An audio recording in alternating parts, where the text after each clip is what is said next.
आम्हाला न्याय मागतोय, स्वतःसाठी मोर्चा नाही हा मोर्चा स्वतःसाठी नाही, हा मोर्चा आहे फक्त माझ्या गोरगरीब मजुरांसाठी।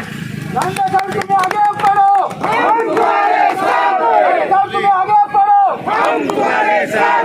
आदिवासी एकजुटीचा, आदिवासी एकजुटीचा।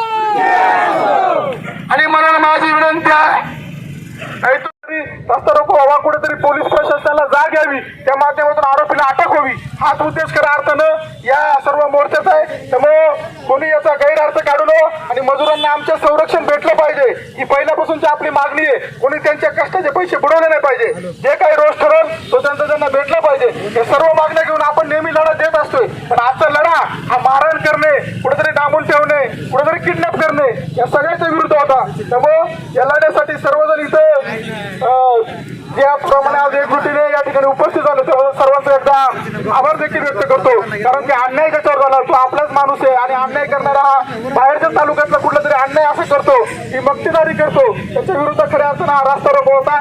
त्या संख्येने आपण उपस्थित झाला, आपला मौलाचा वेळ या आमच्यासाठी नाही, या आपल्या मजूर बांधवांसाठी दिला, त्यामुळे मी सर्वांचे एकदा आभार व्यक्त करतो। आणि असंच जिथं जिथं संघर्षाची गरज येईल, जिथं जिथं आपल्या मजुरांना अन्याय होईल, असंच एकजुटीने सर्व एकत्र या। आपला लढा हा आपल्या हक्कासाठी आहे, इथं आपल्याला कोणावर भांडायचं नाहीये, एवढंच या निमित्ताने सांगतो। आणि या ठिकाणी आता पोलीस